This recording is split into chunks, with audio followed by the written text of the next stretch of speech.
You're looking at the moment State Superintendent Ryan Walters left a Tulsa elementary school and was swarmed by a crowd of protesters today. We told you at 5, those protesters are upset about Walters' plan to track the immigration status of students. New at 6, Fox 23's Devyn Lyon is live tonight. Devyn, you have the in-depth details of that plan, and you got more clarity on it from Walters himself in an exclusive interview that happened earlier this week. That's exactly right, and I do want to preface that interview is not a response to today's protest. The state superintendent originally sent this administrative rule proposal for tracking undocumented students in schools to the state legislature for further approval. That all happened on Tuesday. He then sat down with me in that exclusive interview to provide some clarity. So I want to just start off by being crystal clear. Our rule around illegal immigration accounting is simply that.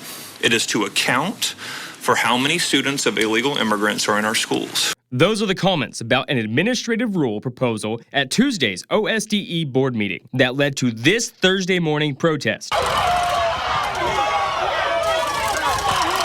State Superintendent Ryan Walters says he wants to track the citizenship and legal immigration status of every student in Oklahoma for data-based purposes only. He also said if ICE or another law enforcement agency ever asked for the data, he would not get in the way. We want to get all the information. So, we're asking for parents to provide this information on their children so that we can know what students are in the country legally, what parents are in the country legally, and also where they come from, where's the background there, so that we can continue to educate our kids the best way possible. And frankly, we've got to put Oklahoma kids first, American citizens first. Taxpayers have demanded that, the voters have demanded it, so we're going to continue to move in that direction. According to Walters, the data is to track need-based places only. However, the concern coming from those critical of this proposal is that it would initiate ICE raids at schools in Oklahoma. Some also claim tracking the data is federally illegal. Walters claims that illegal immigration has an over $400 million impact on schools in the state. We have $474 million.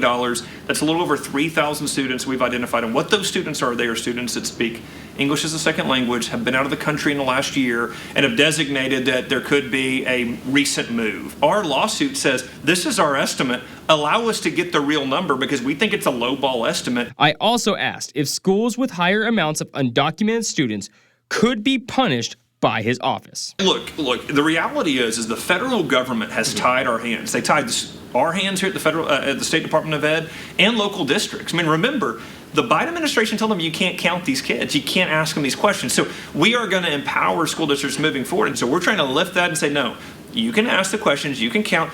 We can move towards a solution together and talk through what that can be. Now, the rule proposal does also include the legal immigration status, such as birthright citizenship. It's important to note, no law enforcement raid, including one from ICE, can happen without a court-signed order. With one of those court-signed orders, the state superintendent would have no say on the matter one way or the other. Live covering news that matters, Devyn Lyon, Fox 23 News.